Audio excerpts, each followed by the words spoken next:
This is going to sound silly, but if I'm giving, if we're going through a training in any respect, and I don't see somebody writing things down or typing them in a computer, nothing infuriates me more. Okay, so already you're telling, unless you have, unless you yeah. Go on. Somebody give me a pen quick. Unless you, I'll take yours. Unless you have some kind of photographic memory, then let me know that right away. Well, that's me, because so that's then you're off the hook.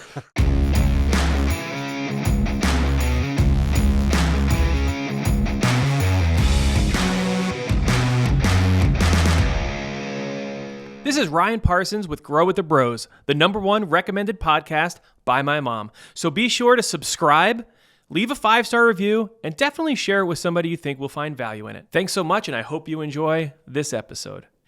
All right, welcome back to Grow with the Bros. Joining us is our very own Mario Capodiferro. Mario has been $1 million solutionist for 4 years in a row, which led to taking over the sales management role that included selling and managing the HV sales team. After running peer groups, he began running the training of all new solutionists as well as developing developmental sales programs, which then led to him being head of sales training and development for our entire franchise. Today, he will be sharing some of the most important factors in crushing your sales goals and making a successful solutionist. Mario, welcome to Grow with the Bros. Well, thank you so much, and thank you for having me. This is a big moment for me. This is big for us. Yeah, this is nice. Great. This is great. This is awesome. Yes. And it's crazy that we are actually sitting here in this moment, given how you started with us. Mm-hmm. You know, I mean, talk about making a good first impression. Yeah. Should I get someone else in for that? I'll take hold on this one. I'll run with it. All right.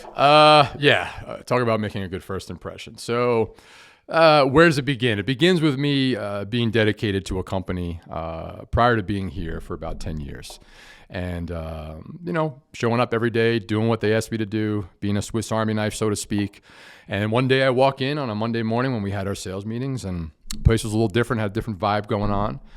And saw some suits walking around, people I didn't recognize. And the crux of the story is that they sold the business to another big box company. So I went to the owner. I'm like, hey, what happened here? What's going on? He's like, yeah, we sold the company. I didn't want to let you know. I was afraid you would bail because you're part of the package, so to speak. They want to take you on as an employee. So that's what happened. And 3 months later, we fast forward, they let me go. They took all my relationships, all the work that I did in those 10 years with that company. They transferred me over to their way of doing things, and then boom, kicked me out the door. So had to make finding a job my job. And so that's what I did. The biggest part of it was the timing. I just bought a house, young kid. I'm just trying to get my feet under me in the world. And boom, this happened. So I went out there. I found something familiar. It was a lawn care company. And I've had some experience with that in the past. I kind of was drawn to it because I was familiar with the industry. They were up and running and up and coming. They just got their location kind of opened up, and they were looking for someone like me to kind of get their sales world up to speed, so to speak. So I went in there, I got hired.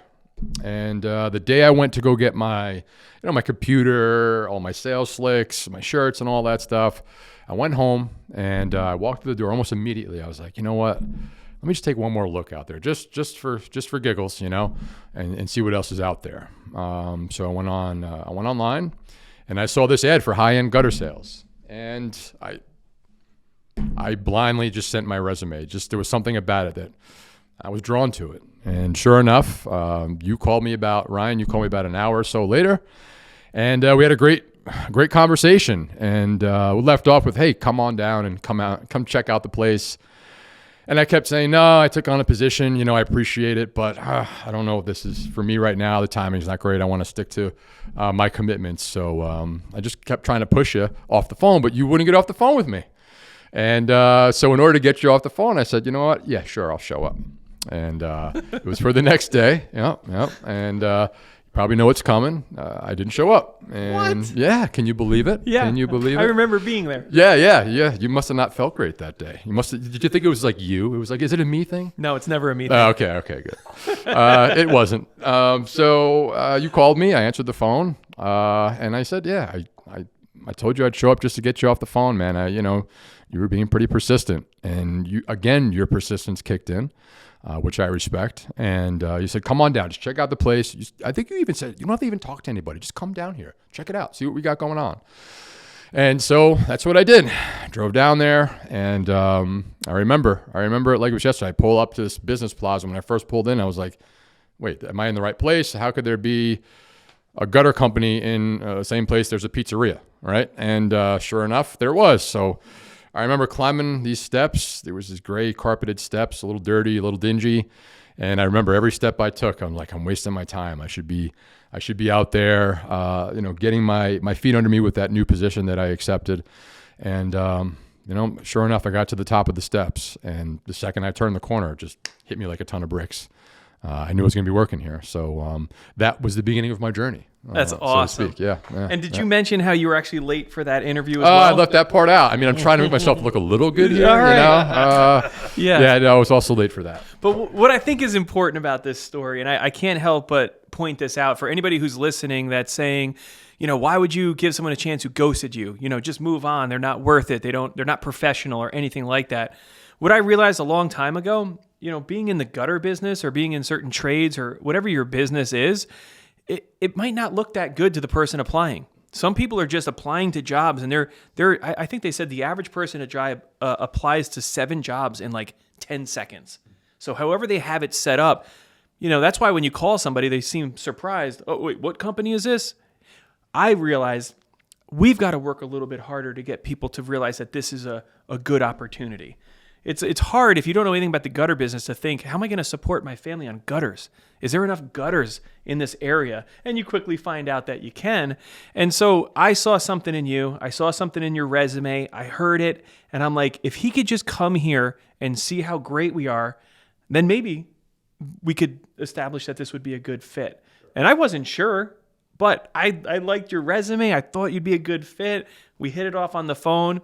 So I pressed I on. might have said, Ryan, forget that guy. He's not even calling you back. Probably. I can imagine that. Yeah. That's what anyone would say. But now, I mean, fast forward. Good thing you didn't listen to me. You accepted the job, and you were even hesitant because you had to go give back the stuff. It was embarrassing. Yeah, You should have kept that computer. Then I wouldn't have to give you one. I should have. You're right. You're right about that. That's true. That's all very true. But no, it was absolutely awesome. And to just see your arc here for who you were, and I know you've talked before about just being comfortable and how you talk a little bit about how that makes you feel that you were comfortable. Yeah. You mean comfortable in where I was prior to this? Yeah. Yeah. So yeah, there's something to be said for being comfortable. And I think being comfortable is the number one preventer of growth. And the more I've been here and I've learned from, because I consider you both to be mentors of mine, I've learned so much from you, just being around you, you absorb so much. Ryan's more of a tormentor, isn't he? Hey, either way, it gets through. But being comfortable was something that I was very comfortable with. And there was something about having a predictable nature to my day. I was 5 minutes away from the shop. I would go in, I'd have my routine. Everything was the same. I plateaued. I didn't have a raise in 5 years. So there was something to be said for being comfortable that led me to kind of a complacency, and I was probably writing on the wall things going on that I don't know if I chose to ignore, but perhaps because I was so comfortable and just focused like this, blinders were on. So comfortable was didn't do me any good. I can say that for sure. So can you say that we make you uncomfortable? Extremely, yes, extremely uncomfortable. Are you comfortable now? A little bit. I'm getting a little nervous now. Okay, but no, but you guys have provided a platform for me to grow and find myself, which is I'm forever grateful for. Yeah. Awesome. Yeah. So what do you love most about your role these days? Yeah, so these days, from Solutionist to Hudson Valley Sales Manager and Solutionist to Hudson Valley Sales Manager, and now, Head of Sales Training and Development, it was pretty evident to me early in my sales career that I love sales and I love the high of, winning the business, and I love the high of, working for an account and doing all those little things that eventually lead to that win. But what spoke to me more than anything was helping other people win. And that was a big thing for me. And I remember it just through little moments in my sales career where I was training people and helping them get better. And I would notice that people would come to me, kind of little side conversations, asking me for opinions on things and approaches. And the more I gave away, the more I gave, the happier I was. I didn't want to keep it to myself. I wanted to see other people succeed. I know what it's like to not be successful. I know what it's like to be in a room full of salespeople that don't want any good for you. And, we've all experienced that in the sales world. So what I love most about where I am right now is that I can give endlessly. And I can change people's lives. Like we've talked about that, we literally do change people's lives. And I've been given the ability, I've been given the keys to do that, which is pretty remarkable for me. It's emotional because, there's times I get people from all walks, right? I'll get people that they're doing well, but they want to get just that much better, right? And that's exciting and great too. I'm getting people that are struggling mightily, and they're losing sleep at night, and they're having struggles that they can't seem to overcome. And it's kind of like, okay, let's fix this. Let me get my arms around you here, and let's find what we have and work with that, and then build something big on top of it. And seeing that tangible change, that feedback from people, seeing their whole lives change right before your eyes, that's been my most favorite and beloved part of this job. So, wow, this position. Yep. Now, coming from sales, it's very cutthroat. Did Yep. you feel when we were putting you in the position to train others, did you feel a hesitancy to really give to them? Were you kind of like, do I got to hold my cards a little close? Should I just give them a little bit? Or did you just open the floodgates, or was it a process? I think at the beginning, it's a good way to put it. There was a process involved with it. And it's not because I didn't want to give. It's because I didn't know what giving would do, right? I didn't know how it would be received, because some people aren't very receptible to information. So that was really my hesitancy, because we all know that, and we're going to get into this more, but there's ego in sales, and people have ego. And if you're not ready to receive information, you're not going to receive it, and you're not going to do anything with it. So that was really my hesitation. That's where that process came from, was like, okay, I want to help you. I want to make you better, but are you willing to receive that? And that was really my hesitation. I didn't want to come off like a know-it-all, like I knew everything, because I didn't, and I still don't, still learning and growing. But I saw right away certain things in our process, in our sales culture, that I could fix and make better. It was that hesitancy of coming off a certain kind of way, I guess, was the challenge for me. Gotcha. Yeah. Gotcha. So you love acronyms. I do. You do. I do. We got some VIP. Yes, we got we do. some push. Glow. We Got got Glow. glow. Got Gorgeous some- ladies of wrestling. We got some cash, money. So tell do. us. Tell us about cash. Cash. All right. This has Everybody been. likes cash. They do. And you know what? So that's really where it came from. We talk about cash flow. These are things we look at. We do cash analysis, all these things. Where does cash come from? Where does it start? Sales, right? I mean, that's where that cash flow begins. You got to bring in sales in order to create the cash flow to get the jobs done. We say it around here all the time, sales cures all. But you need to have sales in order for it to cure all. And so I thought of this acronym basically because there's something missing as far as how we approach our sales process, that I thought, all right, this will not only be good for people who are hiring salespeople, but a good self-check for those who are in sales, which is I wanted it to be twofold. And I think this was a really, really good example of that. So cash, you want me to get into it a little bit, guys, or what? Let's Yeah. dig in. All right. And this is yours. This is mine. This is my baby. Yours. This Yeah. is your baby. This is my baby. You didn't hear this from some book or some nope. seminar. Nope. You No. made this up This- yourself. This is ours. This is- Cash. yeah. Cash. TM Brothers Gutters 2022. No. Yes. No. Seriously. Let's be Copyright. about it. Yes. So the letter C stands for Coachability. This is big. So I run several programs in the sales world. And one of the things I've started to do, and almost pretty much from the beginning, was do a qualification call. And this has a lot to do with the actual rep that we're working with, the Solutionist. The first thing I have to know, it's one of the first things I get into, is this person coachable? If they're not coachable, again, if they're not willing to receive information, if they're going to be the, oh, I'm doing that person, it's like a syndrome people have. Is, oh, I'm doing that and it's not working. Oh, I'm doing that and it's not working. I do that all the time. You're not coachable, all right? That's not coachable. You're not willing to receive information. So coachability is the beginning of the end for some people. If you can't put your ego aside, if you can't open up to receive something new, or if you can't open up to receive the fact that maybe you are doing that, but maybe you're not doing it right or well, it's something to be said for someone who has that ability to just say, okay, whatever it is, let's do it, and just kind of put their hands up and say, coach me, help me. So coachability is huge. So what do you do with when you find out in your initial call or how many calls that go on to discover whether they're coachable or not? Mm-hmm. What do you do when they're not? What do you do with that? I think I've developed kind of a reputation for not sugarcoating much. It's kind of how I think I established myself here. Was not because I'm trying to be a hard ass in any way. I just want to be real with people. The worst thing you can do is sugarcoat something for someone because they'll never change. If you say, oh, you're doing so great at this, keep going. When you're not, you're not. And the reality of the matter is I have to have a frank conversation and say, I have red flags here. This person doesn't sound coachable. It sounds like you're enabling them. You're enabling to have bad behaviors. You're enabling them because maybe you're afraid of losing someone who's average. Why would you be afraid of that? Why would you do things to keep somebody that doesn't really have the best interest for you or the company in mind? When I hear things like, yeah, he or she doesn't have time to do follow-ups. We have somebody doing it for them. Time out. Red flag. Red flag. Red flag number one. So I can't ignore those things. My position is that I have to do what's best for them.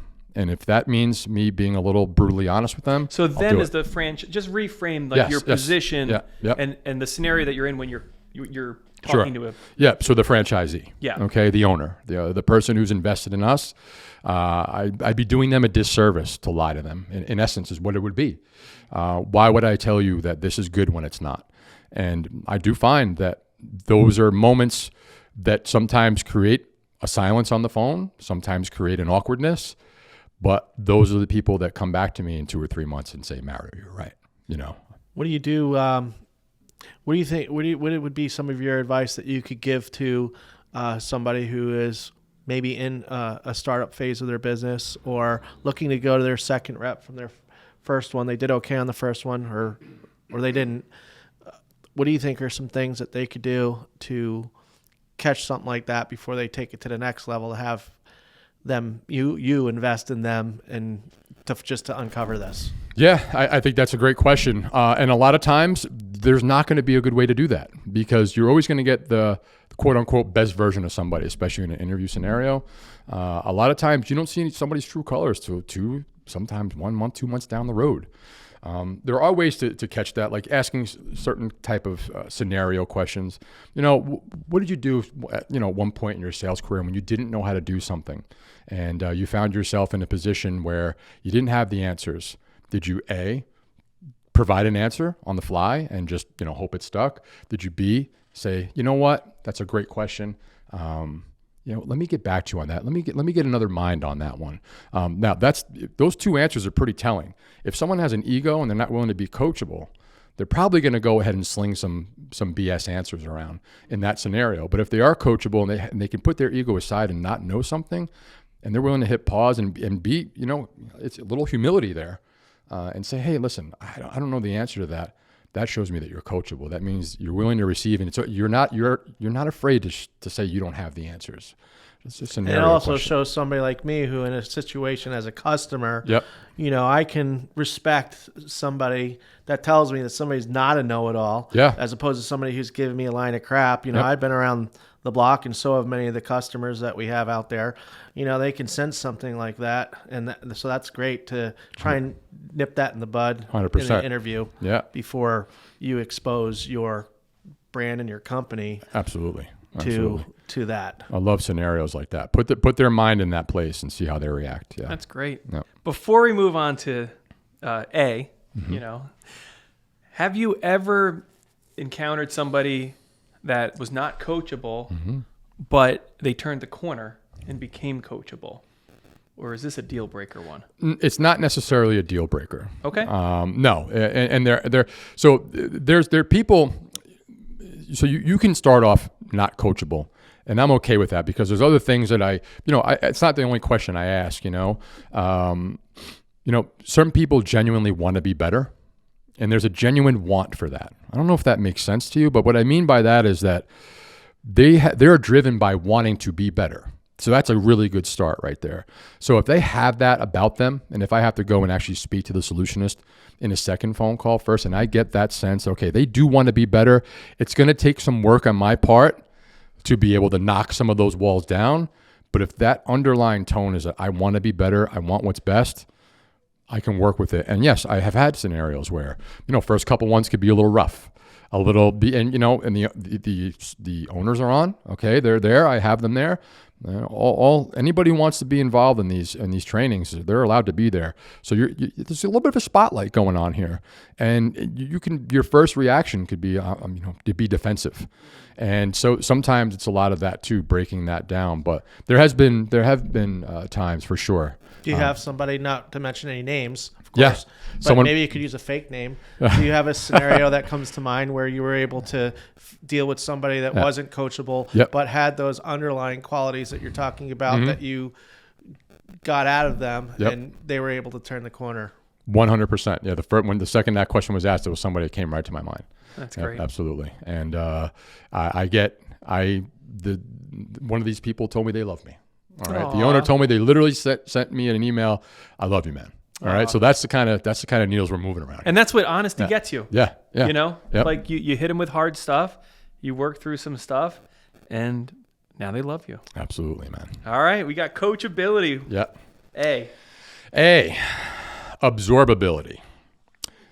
Now, these are all, as you can see, these are all going to revolve around abilities. Okay. Abilities that someone should possess in order to be a successful solutionist.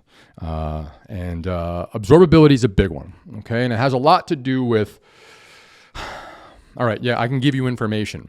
This is going to sound silly, but if I'm giving, if we're going through a training in any respect, and I don't see somebody writing things down or typing them in a computer, nothing infuriates me more. Okay, so already you're telling, unless you have, unless you, yeah. Go on.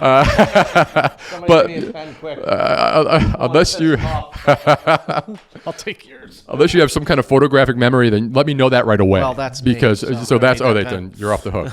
But absorbability is a huge thing, and it does start with engagement. Okay. When I see engagement, I know we're heading down the path of absorbability. They're going to take this information. Yes, we say it all the time here in many capacities, drinking through a fire hose. I get that. It's going to be a lot of information. It's going to be rapid fire.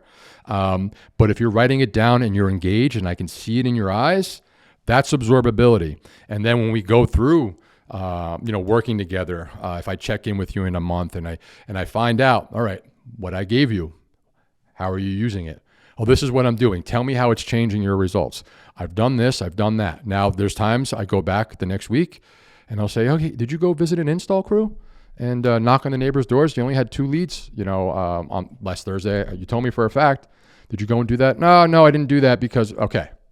So did you absorb that information? Yes, you heard it. Yes, you're aware of it, but you didn't absorb it. You didn't internalize it, and then you didn't put it into action, which is now implementation, which is what ties into absorbability. So if you're able to receive, if you're willing to receive, now you can absorb it, and now it's time to implement it. And there's the difference. So you have to possess that ability.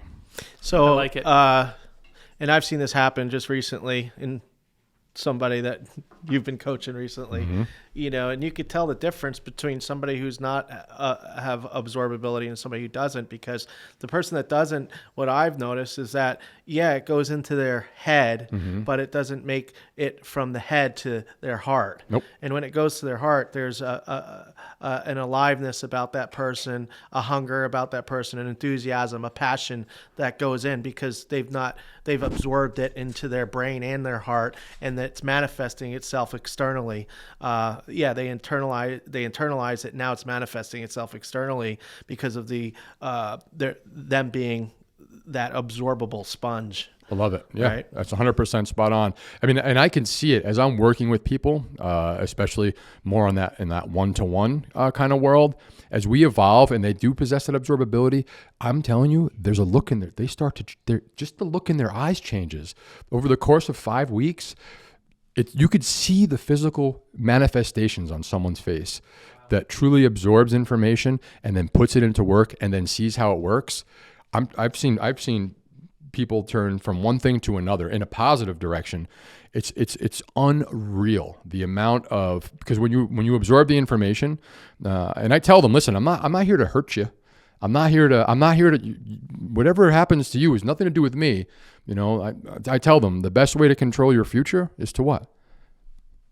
Control your future. Control your future. Yeah. Really, yeah. The best way to predict your future is to, you create your own future. Yeah. So if I'm giving you this information, put it into work, and just seeing that change on their face is unbelievable.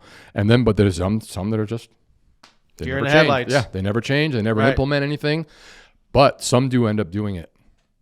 It takes a little while. Yeah. So that fuse gets lit, and it just takes a little bit longer for it to get to the dynamite.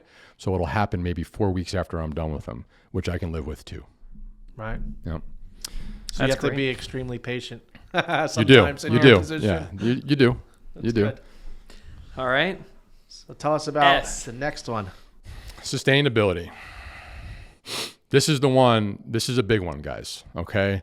And really, the sustainability was the one that really inspired this whole thing for me. Because what I'll do is I'll watch people that I work with, and I can coach them into success in that time period. But my biggest fear is that once I'm done and I'm not in your face every week or multiple times a week, because we create text feeds, we do everything that we do to have that team feeling throughout that time, and sometimes even after that. And then I'm watching you, and then I watch you a week later, I watch you 2 weeks later, and then a month later, and then I start to see things go right back to the way they used to be. I know you're capable of it, but you're not capable of sustaining it, which is where this motor comes in. So this is the thing, and it ties into what we have here, absorbability. So absorbability, you take the information, you implement it. Sustainability, you take the information that you implement and cement. That means you have to maintain that. And that's typically the difference between an average solutionist and those high performers. They have the ability to implement those things, but then cement them into their sales culture and into their sales process. Not possessing that motor is one of the biggest challenges. And that's why I start talking about it towards the end. I say, listen, all right, guys, and I get a little vulnerable. I said, this is when I start getting a little nervous, okay? Because I'm watching your numbers go up. I'm seeing change. What are you going to do when I'm not in your face every week? What are you going to do when I'm not tapping you on the shoulder? Hey, this text feed's pretty quiet. What's going on? What are you going to do then? And that's I make them have a healthy fear of sustaining that, because that's the difference. You have to be able to continue to do it. That's the motor. So. Do you find that that's pretty rare with salespeople? Because it seems that salespeople, especially when they hit a little bit of a rocky spot, which everybody that's done sales hits a little bit of a slump. Absolutely. Right. And do you feel that that's it's not a normal thing for salespeople to keep motivated? Is that why when you developing a sales team, taking it to the next level, when you're ready to have a sales manager, because salespeople, do you feel that salespeople in general need that motivation to keep that motor running, that outside source? Or do you feel that salespeople in themselves, for the most part, can keep it running after you or an owner is done doing what they do to motivate them? See, that's what I think. I think there's something to be said for the answer somewhere in the middle. Okay, I think. Excuse me. One of the biggest problems with that is when you have to constantly fill someone's tank, and I mean constantly. I'm not talking once a week. We'll motivate. We'll have a good meeting. They're draining the life right. blood That starts to become. Yeah, that's the issue. Out of you. That's the issue. I don't mind filling the tank, but when I have to do it day in, day out, convince you, I have to, and to convince you to believe that's when I have the problem. And that's the difference. You have to cascade vision. You have to keep them fired up. That is part of the job. Yeah. But someone who constantly requires that filling can get really exhausting, and typically it's not very long lasting. Wow. Now, how do you feel that you kept the motor running for you? I mean, because it can be a grind. Yeah. I mean, it's exciting, have a killer day, but after a while, how do you get over that? How do you keep it running? Well, the answer is not a simple one, and I'll be vulnerable now. Some of my darkest times in my sales career have been with Brothers Gutters. It's messed up. And that's horrible to say, but it's taught me the most, because I always say, and people will echo this, if you're doing this position right, it should be one of the hardest positions you've ever had. Just from the standpoint of the amount of competitors we go up against, the industry and the expectation. From the moment you get there, you have a lot to fight against, that expectation that we want to be a 5-star service in a 1-star industry. Well, it's a 1-star industry for a reason. So you're starting at the bottom. You got to work your way up rather quickly to show the difference. And you have to be on to do that. And it's not always easy to be on. It's not always easy to be the best version of you, which is why I created Glow, which is that's where Glow came from. It came from one of my roughest times in my sales career. I was like, I need something to bring me back in here, right? So what are the things that help me move the needle? What are the things that keep me grounded? Gratitude, listening, observing. And then when I do that and the intricacies that come with that, you win. And it's so simple. And that's yours too. You made that up. Oh, I didn't create the word glow, but yes, I think we have to fight Gorgeous acronym. Ladies of Wrestling on that. We might have to fight them on that because I don't know if they got I'll the. fight them. Yeah. But no, but yes, that's mine also. But that's where that came from. It came from, it's not. So how do I do it? You have to possess the ability to compartmentalize. You really, really do. If things aren't going your way. Okay, let me put that. Is it not helping me right now?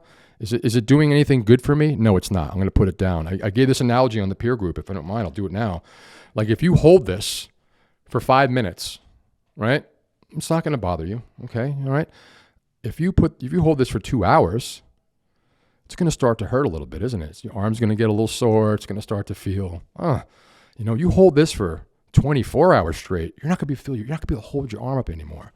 So it's the whole idea of just like learn when to put things down, and when you put things down, then you can breathe and you can focus on the task at hand. So a lot of times we're holding too many things and we have to start putting things down. That's great. That's how you battle through. Love it. Yep. So C.A.S.H, Coachability, Absorbability, Sustainability, and Harvestability. So this is really what we're echoing right now, right? Harvestability. We just did a 2-day webinar on this. I know we're going to touch on it, but this was a big inspiration. So from top to bottom, this is an ideal solutionist. And I feel like an ideal sales professional in any realm. But harvestability, do you possess the ability to take nothing and turn it into something? And do you have the ability to harvest it, right? Plant the seeds, water it, cultivate it, make it grow. The long haul sale, right? You're knocking on a neighbor's door, you're walking into a business. Harvestability, I call it the fat cat syndrome. We're constantly battling that. It's all well and good to get leads, and when things are going great, it's awesome, right? Six estimates a day, it couldn't be better. But what happens on the days when it's a little lean? Maybe it's seasonality, whatever the case may be. What are you going to, now you have to be able to be the person who harvests your opportunity. And so harvestability is a big part. It's actually my background. I came from a business-to-business sales world. That's where I started. The ability to harvest and cultivate business where there was none before is something that we really are having a strong focus on and will continue to have a strong focus on, because this is your cash analysis right here. If you're going to be successful in the sales world, you have to possess these things. It's awesome. Yeah. So there you have it. C.A.S.H, Yep. Coachability, Absorbability, Sustainability, and Harvestability. Yes. I love it. Yes. It's fantastic. What's this gear shift? Well, it's kind of in line with what we just talked about. We just did a YouTube video on this or a video on this. You remember when I brought this to the table? Yes, and you loved it too. And so I kind of gave the backstory to this, but I don't want to keep harping on the fact that sales is tough and. Right, we all know that. Yeah, it's a tough racket. Yeah, we get that. But the best of the best are the ones that are able to fight through that dark time, because inevitably, the harder you're in sales and the more you're into it, the more you're going to face those times. And I remember just being in my car in a bad way, just struggling mightily, and it was affecting my attitude, my results, and even my relationships, whether it was in and around my career or even at home. Because sometimes you wear what's happening to you. I firmly believe that part of what defines you is what you do, and if what defines you is not working, well, that can really have an effect on you. So I remember, in my car, raining, pouring down, and I didn't want to get out of it. As a solutionist, rain or shine, we go out there no matter what's going on. And I just sat in someone's driveway, and I was just like, I don't want to get out of my car right now. I just don't. And I looked down, and the car was off. I had it in park, and I go, that's me right now. I'm in park. My engine's not even on. I'm not going anywhere. And then I said to myself, I want to be in drive. But I said, without drive, you're only in park, reverse, or neutral. And then I kind of gave that breakdown of that, like park, your engine's off. It's like, what the heck? Like you're done. Neutral's a little more promising. Like, you put a car in neutral, at least you can kind of push it a little more easily, right? Somewhere. Yeah, you can roll it a little, somewhere you'd want to. You make some progress, but still it's not on your own behalf. It's someone kind of, inching you and pushing you along. And then reverse, which I obviously, it's that moment where you stop believing in everything you did to get where you were in that moment, and you move away from it. There's nothing scarier than that. Is being in reverse and moving away from what already made you successful. So that's amazing. That's a quote. That is like a Yogi Berra.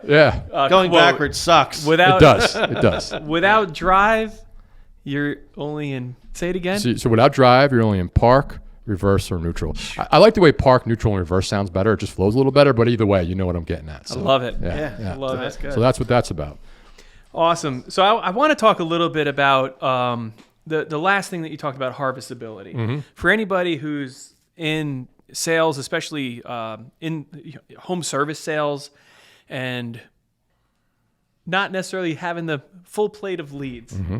right? Mm-hmm. So how do you harvest? We did this whole quantum solutionist. I'd like to maybe tie that in, how we did that, but also how are you harvesting? A lot of it has to do with the lens that you look at things through. One of my biggest pet peeves is that we look at things through a lens where we see nothing. In other words, I go to a house, let's say, and the person doesn't want anything to do with me, basically, right? I got a price for $2,000 less, blah blah blah blah. It's not going anywhere, and you can't fight through it, and then you just go back in your car and you drive to your next one. Now you got a neighbor here, you got a neighbor here.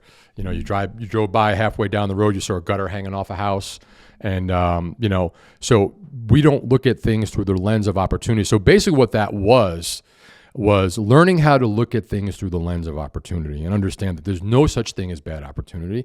There's no such thing as no opportunity in and of itself. So that's where that came from. So harvestability is basically I'm not going to stop until I get something. I'm not going to stop until I cultivate something where there was nothing. And we have that story. I think you talked about it on that call when we did the webinar about when I walked up to somebody's house, the gutter was hanging off the house. And this is when I first started, because you guys made me earn my way. I didn't get a full plate of leads when I first started. You guys were testing me just as much as I was because you were late to the interview and you ghosted me. That was payback. Payback. It makes sense now. It makes sense. All right, you ran me through the ringer. Fair enough. But that was another one where I went. Have sustainability. I think I got it. I passed. So far, so good. But that I remember that it was on a cul-de-sac. I went to the house. It was a bunch of nothing, and which happens. It's the way of the world, especially in sales. I drove by. I remember driving by, and I saw this guy's gutter hanging off. I saw him outside. I was like, "There's no way I'm driving. No matter what happens after this appointment, I'm going back and I'm stopping in there, even if it runs overtime." So that's what I did. I saw a window of opportunity. I saw a person outside. You can't be afraid, right? We talked, and Tommy Hawkins talked about this, about the fear factor. There's no reason to be fearful. Who better than us is what I always say. The way we represent ourselves, I say it's the keys to the Lamborghini. Why would you not go out there and show it off? And we should be doing that. So I walked up. The guy was outside. He approached me. He knew who I was. He knew what I was doing. He could tell I had, the vehicle and everything wrapped. I had my uniform on. And he said, "Hey, can I help you?" And I said, "Oh, I was hoping I could help you." And then immediately all his guard got let down. And I was like, "Come on, man, what are you doing with that?" And I started talking, like, how long has that been like that? And I started joking. Yeah. So, but that's it, man. It's not, we can easily get caught up in what we don't have. It's always, that's the problem. But my gosh, we have so much. We have so much we could be tapping into. And that was really it. And my hat's off to Tommy Hawkins and the work he put into that on the residential side of things, and the time and the effort and the money he put into that to present this for the greater good, right? If that doesn't speak to who we are, then I don't know what does. Absorbability. Boom. Right? Boom. He went and learned it, then he did. Gave it back to us. There you go. So, and it reminds me too of a book. It's an older book, but it's a great book, and it's still relevant for today, because a lot of people, I think, today are so caught up in wanting the easy route or wanting immediate results and not wanting to put in the sacrifice and the pain and suffering sometimes that goes into getting that harvest. Yep. Right. And putting the work into it. And they're always looking, at the grass over here, over in this state or that state, or this market is this market or that market is better, or these people are just cheap here and not as much money as people over here. And they make up all these excuses. Yeah. And, I think Russell Conwell in Acres of Diamonds just shows that if we just open our eyes, like you said, to the opportunities that are right in front of our face, right? And there's gutters everywhere, right? They're everywhere. They're around us everywhere. Absolutely. I know I'm guilty of it. I used to do sales. I've driven by houses where they were doing complete renovation, and I didn't pull into the driveway because I was just being lazy, and I just wanted to go to my appointment and do what I had to do that day, instead of being, a harvester and a go-getter and getting after it. So this is great because this can keep you on track. And that's what I mean. It's like a self-check. It's a self-audit in essence. Yeah. If you're not getting the results you want, take a look at these right here. And you're probably missing the boat on one of them. Right. For sure. So the tough question. All right. So you put yourself in a really cool position, but it's also a hard position because you're getting asked by franchisees to invest in their solutionists. And sometimes you got to come back to them and say, I don't think this is the guy. Right. Or you got to make a decision. How do you see that play out? And, more often than not, do they hold on to them for way too long? Or are they able to cut ties? What stops people from making decisions? That's a really interesting one. I think the biggest thing, and I think we're moving away from it now, was that they were afraid they wouldn't be able to find somebody. Just something as simple as that. Like, why would you hold on to somebody because you have fear of finding somebody? Go ahead and step in that role. That's the whole idea anyway, right? I mean, if you manage a restaurant and your bartender doesn't show up, do you just say, "Oh, sorry, no drinks tonight"? Right? No, you go in there and you get behind the bar and you serve drinks. That's the way it works. So, I mean, that's the mentality we need to have, is like, don't have a fear of that. Have a fear of keeping them too long. But that information is interesting because, and it's not a spin. Okay. I don't want it to come off that way, but whenever I work, and it doesn't have to even be within the program. I mean, I give people my time whenever I can. And it means something to me to do that, regardless of whether or not it's in a program. But what I like about it is that if I tell somebody, hey, listen, if we do work together in any capacity, there's going to be two things that happens. All right. We're going to have success and we're going to grow and we're going to get you to where you want to go, at least begin that process. Or we're going to find out that the person who's in that position is probably not the best fit. Both of those, in my opinion, and now I don't want anybody to lose their job. This is not where this is coming from. This is coming from the position of what's best for the business, what's best for the success of the business. And, so it has to be said, hey, Mr. Franchisee or Mrs. Franchisee, this is a good result. We found out. Now we know. Now we need no further investment. We gave it our all. There was a reason we did it, but this is good information.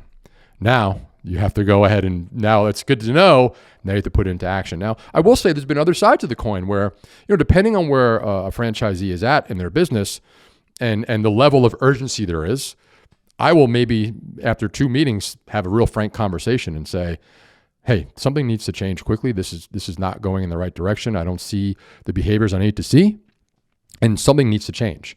And what I do that for a reason. I want to shake them up a little bit. Is that to the actual solutionist, or you're telling? No, this is to the franchisee, the owner. Okay. Yeah, the owner. And it's an exercise in this, and it's just like wake up.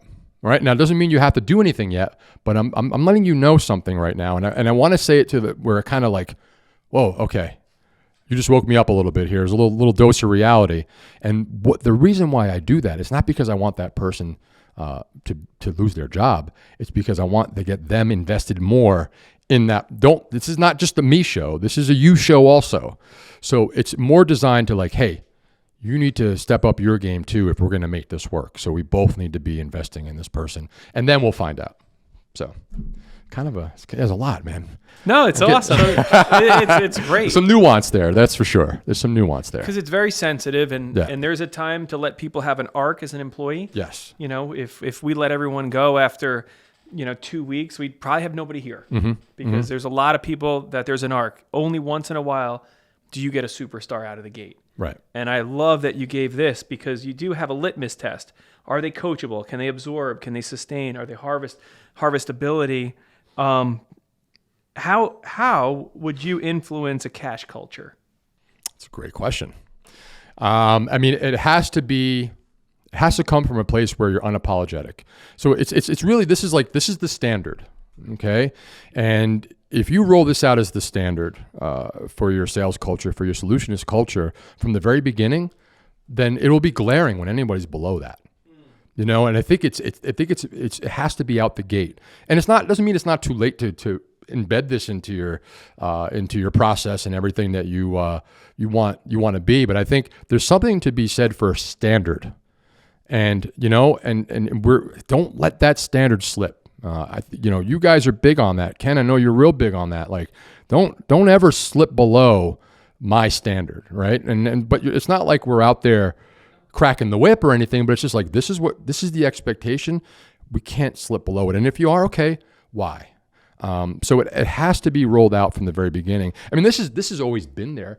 This is, again, just another way of saying, what the expectation should be. Yeah. Good way to remember it. Good way to remember it. But it has to be set as the standard. And it's just like with culture. I know that's an overused word and a lot, but the reason why our culture is so strong is that the second anybody kind of is out of pocket within our culture, they stick out like a sore thumb. Oh my gosh. Right? Yeah. And so if this is your standard here, then they should stick out like a sore thumb if they're not adhering to some of those standards. That's great. Yeah. Love it. So when you're doing this whole cash thing and teaching the stuff that you're teaching here, do you see a direct correlation between the coachability, absorbability, sustainability, harvestability, that belief and behavior right there that you're articulating? Do you see that there's a direct correlation between the level of that of the person that owns the business, which is being passed on or not passed on to the solutionist? Oh yeah. And that being a cause of maybe their lack of performance? Absolutely. And that's what typically happens, right? When things get tough as an owner, we tend to lose belief, right? And it's really worth noting because, and I think in the sales world, it's not about, like let's say in this world that we're talking about here, it's not about convincing somebody that the leaf guard that we're offering is better than somebody else's leaf guard. The customer doesn't have to believe you with that information, but they have to believe that you believe, and that's the difference.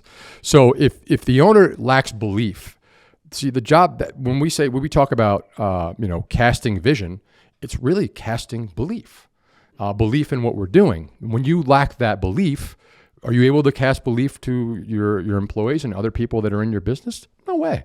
No, they can smell it a mile away. And that's typically where things kind of tend to go south. Yes, it's fixable, but it all ties in. It's all about, and again, your solutionist doesn't have to believe everything you say, but they have to believe that you believe, and that you believe in what's happening here. And we talked about it today. What's your why and your how, right? Anybody can buy gutters from anywhere, all right? Within I think it was in a 30-mile radius. I think there's 47 competitors in our area here, all right? And probably, I think we stopped counting. I think there's probably even more than that. So what is going to be the why and the how that you possess, not only within your business, but within, how you're managing it? And it was really telling today. A lot of like boilerplate answers on my why for my family and all that stuff. But I really called upon people to think a little deeper than that. Think a little deeper about what the why and the how is, because if that's not the foundation of everything you do, and you're not able to translate that belief to not only the employees, but the people that you work with, your clients, you're dead in the water. I mean, so it all comes from belief and translation thereof. I love it. And when you sense that with an owner that's not, and it's translating itself throughout the organization, specifically making your job harder for you, what are some of the things that can be done, you think, to get that owner to be back on track so that you could do your job to help him with his solutionist? You know what it is, and it's going to sound simple. Success. It's getting some of those wins. All right. And it's what we wrap in and around those wins. We need to get something positive. And typically that's when the dial starts to turn just a little bit. And sometimes it's gradual. Sometimes it's like, oh yeah, I see it now. But really it's as simple as that. And one of my biggest things is I dive deep into like that first week. I'm like, all right, we got to start generating some wins here. How do I coach just to like, I'll pull up some accounts. I'll do whatever I can. What's going on with this? How do we get this to turn over? I see some notes on this. I want to generate wins. I want to generate positive momentum. And therein, once you get that little bit, you can start building on that, because it really does come from in that scenario. Now, I mean, not every scenario. Like I said, Some people work with me because they're good and they want to get better. That's fine. But in that scenario, we just need those little wins, and then we celebrate them, and then we talk about them, and then we tell them, hey, ask your customer why. Why did they go with you? All these little things that we forget start to matter again, and then that flower starts to blossom, and then we start to grow. So that's awesome. Yeah. So we have just a tiny bit of time left here. I'd love for you to just give us an overview of your Supercharge Your Sales. It's an awesome program that you came up with, 5 weeks. Can you just give us kind of like a overview of what do you do? What do you concentrate on from week to week to week? And what are you hoping that you leave them with? Yeah. I mean, I always start off by saying they're all like fingerprints. They're all like the same, but different. Okay. And what I mean by that is, so let's walk you through that first meeting. That's really a feel out. Let's get a feel for where we got to go, what we got to. So you're remote. You're hopping on a sales remote meeting. Yep, sales. It's in Who's and around there? A sales meeting. So we would have your solutionist, obviously. I prefer to have owner, if possible. Almost non-negotiable for me, actually. If we can have presence from the field, that's valuable as well. Even back office, all are welcome. I think there's something to be taken away, because I said it today. We're all solutionists. So if we're going to talk about providing the best solution, let's get as many people in on this as possible. There's something everybody can take away. And it's also good to have a healthy understanding of a certain department and all the nuances that go into it and how they all connect, right?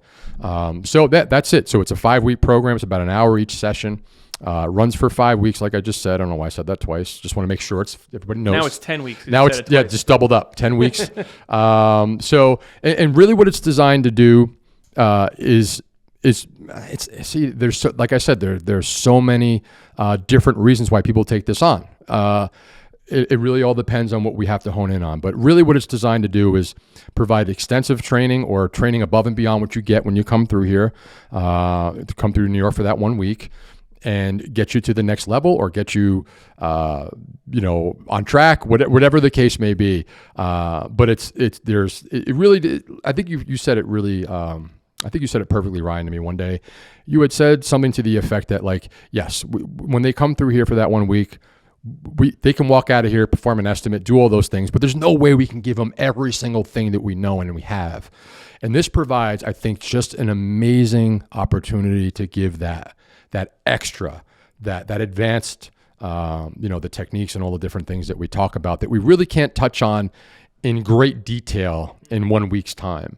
And I think that's where people are really finding the value. It's not that, like you said, it's not that we're holding out. It's just like, all right, we have to hone in on some things here. In 1 week, we can't give you all those. And now, and I like it too, because especially for some of the new locations, if they're out there for a month or two, they get a feel for the position, and now we can kind of grab them back in again. So when you're coming in, you're doing 5 weeks, you're establishing a sales meeting, Mm-hmm.